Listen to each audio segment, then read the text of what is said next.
आज हम लोग टाइम एंड वर्क का क्लास 2 पढ़ेंगे, जिसका पहला क्वेश्चन है ए एक काम को 12 दिन में और बी इसी काम को 18 दिन में समाप्त कर सकता है। वे एक साथ 2 दिन काम करते हैं और तब ए चला जाता है। शेष काम को बी कितने समय में पूरा करेगा। देखें, आप लोग हमारी वीडियो को पूरा देखें। पूरी वीडियो देखने के बाद आपको किसी तरह की कोई शिकायत नहीं रहेगी। कह रहा है कि ए एक काम को 12 दिन में, तो हम नोट कर लेते हैं ए एक काम को 12 दिन में करता है और बी इसी काम को 18 दिन में करता है। ये इनका हो गया समय। इसके बाद यहां पर हम एलसीएम निकाल लेते हैं। जो टाइम दिया गया इसका एलसीएम निकाल लो। 12 और 18 का एलसीएम। एलसीएम का सबसे आसान तरीका होता है कि सबसे बड़ी संख्या ले लो। अगर ये संख्या दोनों से कट जा रही तो यही एलसीएम, नहीं इसका दोगुना कर लो। दोगुने में देखें 12 3 36, 18 दून 36 कट रहा है, तो ये एलसीएम हो गया। तो 36 हुआ एलसीएम, और जितना एलसीएम आएगा इसका मतलब हमें टोटल उतना ही काम करना है।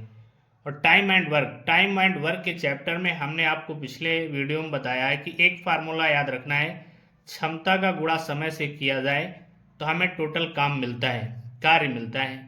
अब यहाँ देखिए हमारे पास कार्य दिया गया है, समय दिया गया है, अब निकालना गया है क्षमता। हम यहाँ क्षमता लिख लेते हैं। अब क्षमता निकालने के लिए समय से कार्य को भाग करेंगे, तो 12 3 36, ए की क्षमता 3, 18 दून 36, बी की क्षमता 2। क्वेश्चन कह रहा वे एक साथ 2 दिन काम करते हैं, तब ए चला जाता है। अगर एक साथ 2 दिन काम करते हैं तो हम देखते हैं एक दिन का काम दोनों का कितना, 3 2 5, तो 2 दिन का काम कितना हो जाएगा 10। 2 दिन में उन्होंने 10 काम कर लिया। अब देखते हैं हम 10 काम कर लिया तो शेष काम हमारा कितना बचा। अगर हम शेष काम निकालें तो देखें 36 टोटल काम है, और 36 में से 2 दिन जो 7 काम किए उसको हटा दें तो 26 काम हमारे पास बचा है। अब इस 26 काम को करने के लिए कह रहा शेष काम बी कितने समय में करेगा। तो अब जब हम बी का समय निकालना है ना, समय बराबर क्या हो जाएगा, देखिए समय बराबर कार्य को क्षमता से भाग दे देंगे, तो शेष काम हमारे पास बचते हैं 26। जिसे करना है उसकी क्षमता से भाग कर दो। बी को करना है, बी की क्षमता है 2, तो 2 एक अन्नम 2, 2 तिहाई 6। इसका मतलब शेष काम करने में बी को 13 दिन लगेंगे। नेक्स्ट क्वेश्चन है हमारा, ए और बी कोई काम क्रमशः 6 और 12 दिनों में पूरा कर सकते हैं। वे दोनों एक साथ काम शुरू करते हैं, लेकिन 3 दिनों बाद ए काम छोड़ देता है, तो काम को पूरा करने में कुल कितने दिन लगेंगे। इस बार पूछ रहा है टोटल कितने दिन लगेंगे। तो हम नोट करते हैं कि ए 6 दिन में और बी करता है उसे 12 दिन में। ये इनका समय दिया गया है। याद रखना समय के बाद हमें यहाँ क्षमता निकालनी है और उसके बाद एलसीएम निकाल लेना, और एलसीएम ही टोटल काम होता है। 6 और 12 का एलसीएम हो जाएगा। देखिए हमने बताया है एलसीएम निकालने का तरीका। सबसे बड़ी संख्या नोट कर लो, अगर ये संख्या दोनों से कट रही तो वही एलसीएम। 6 दून 12 और 12 का नम 12, इसका मतलब हुआ एलसीएम 12। जितना एलसीएम होगा उतना काम हमें करना होगा, यानी 12 कार्य करने हैं। अब हमें क्या करना है, क्षमता निकाल लेना है। तो 6 दून 12, ए की क्षमता 2, 12 का नम 12 और बी की क्षमता हुई 1। अब क्वेश्चन कह रहा है वे दोनों एक साथ काम शुरू करते हैं, लेकिन 3 दिनों बाद ए काम छोड़ देता है। अगर दोनों एक साथ काम शुरू करते हैं तो हम देखते हैं कि एक दिन का दोनों का काम है 2 1 3, और 3 दिन करते हैं तो 3 दिन में दोनों मिला के काम कर लेंगे 9। क्लियर। अब ए ने छोड़ दिया काम, तो शेष काम करेगा कौन, बी। तो पहले हम शेष काम का समय निकाल लें कि शेष काम का जो समय होगा, शेष काम का समय वो कितना लगेगा।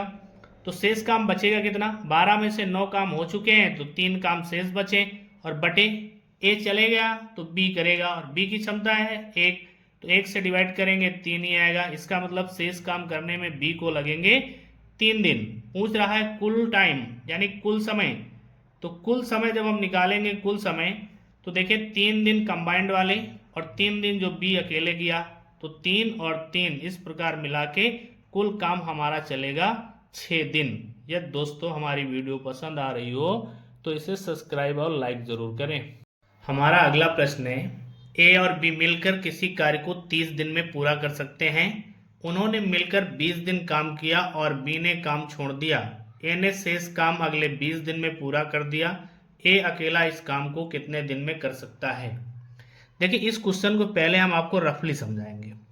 कह रहा है कि ए और बी, समझे, ए और बी 30 दिन अगर काम करते हैं तो वो एक काम पूरा कर देते हैं। अगर वो 30 दिन में एक काम करते हैं तो हम मान लें कि एक दिन में वो 1/30 काम करेंगे, क्योंकि 30 इधर से हटेगा इधर आ जाएगा। अब उन्होंने किया कितने दिन मिलकर? 20 दिन। अगर 20 दिन तो दोनों में 20 से गुणा कर दो, तो 0 से 0 कैंसिल हो गया, यानी उन्होंने पूरा किया 2/3 काम। याद रखिए जो हर में होता है वो कुल काम होता है, और जो ऊपर अंश में होता है वो पूरा हुआ काम होता है। क्लियर? इतनी बात अगर आपको समझ में आ गई तो हम क्वेश्चन देखते हैं। अब यहाँ पे देखें ए और बी कहते हैं 30 दिन में एक काम करता है, तो हम मानते हैं ए और बी एक दिन में 1/30 काम करेंगे। इधर हमने आपको समझाया, समझ में आ गया होगा। उन्होंने मिलकर 20 दिन काम किया, तो 20 से गुणा कर लो, तो 0 से 0 कैंसिल हो गया। इसका मतलब 20 दिन में उन्होंने 2/3 काम पूरा कर दिए। 2/3 का मतलब हुआ कि 3 हमारा कुल काम है। हर में जो होता है वो कुल काम होता है, और जो अंश में होता है वो पूरा हुआ काम होता है। पूरा काम, पूरा हुआ काम। क्लियर? पूरा हुआ काम होता है। अब हमारे पास देखें 3 काम थे, 3 में 2 पूरे हो गए, बचे कितने काम? शेष काम हमारे पास, शेष काम बचा हमारे पास 1। और क्वेश्चन कह रहा है कि अब बी ने काम छोड़ दिया, ए ने शेष काम अगले 20 दिन में पूरा कर दिया। तो देखें ए ने शेष काम 1, अगर एक काम करने में ए 20 दिन लेता है तो पूरे 3 काम करने में, तो ए का जो समय होगा कुल काम करने का, जब एक काम करने में लेता है 20 दिन, तो 3 टोटल काम हमारे 3 काम करने में कितने दिन लेगा? 20 3 60 दिन। हमारा अगला क्वेश्चन है ए किसी कार्य को 60 दिन में कर सकता है, वह 15 दिन कार्य करता है और फिर बी अकेले शेष कार्य को 30 दिन में पूरा किया। दोनों मिलकर कार्य को कितने समय में पूरा कर सकते हैं? क्वेश्चन कह रहा है कि ए ने अकेले काम शुरू किया, और अकेले अगर वो कार्य करे तो 60 दिन में काम कर सकता है। हम देखें, थोड़ा आपको रफली बताते हैं ऐसे क्वेश्चनों को। क्वेश्चन कह रहा है जो ए है वो 60 दिन में एक काम समाप्त कर सकता है। 60 दिन अगर लगातार करे तो एक काम करेगा। तो ऐसे में देखा जाए तो एक दिन में वो कितने काम करेगा? तो इधर से इधर ले जाएंगे, यानी 1/60 काम करेगा। इस बात को हमें रफली समझ के रखना है। अगर अब यहां देखें एक दिन में अगर इतना, तो 15 दिन में मैथ कहती है एक तरफ गुणा तो दूसरी तरफ भी गुणा। क्लियर? ये बात अगर समझ में आई तो क्वेश्चन देखते हैं हम यहाँ। अब कह रहा है कि ए किसी कार्य को 60 दिन में कर सकता है, तो हम सबसे पहले क्या निकालते हैं? ए एक दिन में कितना काम करेगा? 1/60। रफली हमने समझाया, आपने समझ गए होंगे कि 60 दिन में अगर एक काम, तो एक दिन में 1/60 हो जाएगा।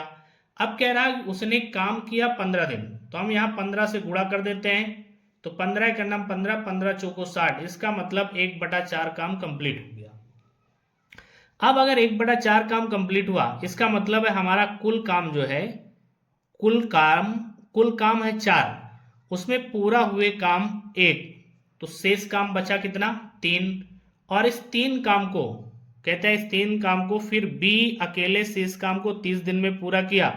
अगर बी 3 काम को 30 दिन में करता है तो पहले हम निकालेंगे बी पूरा काम कितना हुआ? 4 काम कितने दिन में करेगा? मान लेते हैं डी, तो 3 है करना 3, 3 दाम 30 गुणा कर दो। इसका मतलब हुआ बी अगर अकेले पूरा काम करे तो 10 चौक 40 दिन लगाएगा। लेकिन अब क्या कह रहा है? दोनों मिलकर कार्य को कितने समय में करेंगे? अब देखिए बी का निकल आया कि बी अगर अकेले करे तो वो 40 दिन लेगा, और ए अकेले करे तो 60 दिन। तो ए और बी अगर कंबाइंड मिलकर करते हैं तो कितना समय लेंगे? दोनों के टाइम को अंश पे गुणा कर दो और हर पे जोड़ दो। 40 में 60 जोड़ेंगे 100, 0 से 0 कैंसल, 6 चौक 24, यानी कुल लगेंगे 24 दिन। हमारा अगला प्रश्न है ए किसी कार्य को 18 दिन में और बी 12 दिन में पूरा कर सकता है। उन्होंने एक साथ मिलकर कार्य करना आरंभ किया, किंतु बी कार्य समाप्ति से 3 दिन पहले कार्य छोड़कर चला गया।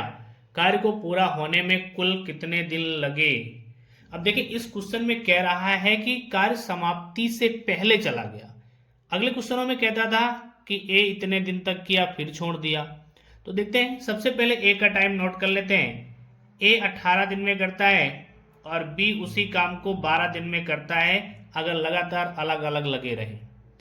अब ये हो गया इनका समय के बगल में हमें क्षमता लिख लेनी है, और यहां हो जाएगा कार्य, और कार्य होता है हमारा दोनों का एलसीएम। अब हम 18 और 12 का एलसीएम निकाल लें। 18 और 12 का एलसीएम हमने बताया, एलसीएम निकालने का तरीका सबसे बड़ी संख्या नोट कर लो। देखो अगर दोनों से कट रही है तो एलसीएम, नहीं इसका 2 गुना कर दो। देखिए 12 तेईस 36, 18 दूनी 36, जहां पर कट जाए वो एलसीएम, इसका मतलब 36 आया, ये हमारा हुआ एलसीएम। जो एलसीएम होगा वही हमारा कार्य हो जाएगा। अब हमें क्षमता निकालनी है। क्षमता निकालने के लिए कार्य को समय से भाग कर दो, तो 18 दूनी 36 और 12 तेईस 36। इस प्रकार क्लियर हो गया कि ए की क्षमता है 2 और बी की क्षमता है 3। क्वेश्चन इस बार उल्टा कह रहा है। इस बार कह रहा है कार्य समाप्ति से 3 दिन पहले कार्य छोड़कर बी चला गया। अब हमें तो पता नहीं कितने दिन कार्य चला, तो हम करते क्या है कि जो 3 दिन पहले छोड़ा ना, इसको हम छुड़ाते नहीं, 3 दिन और कार्य में लगा देते हैं, यानी पूरा अंत तक काम करता।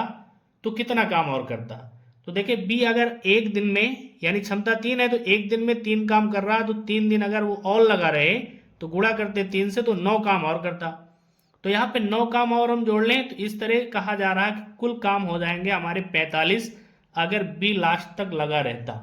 अब देख लेते हैं कार्य को पूरा होने में कुल कितने समय लग सकता है। तो कुल समय जो होगा हमारा वो कुल काम होगा 45, और कुल क्षमता देख लेते हैं कि हमारी एक दिन की होती कुल क्षमता कितनी, 3 2 5, तो 5 से डिवाइड कर दे, 5 करना 5 5 9 45। इस प्रकार इस काम को समाप्त करने में कुल कितने दिन लगेंगे, 9 दिन।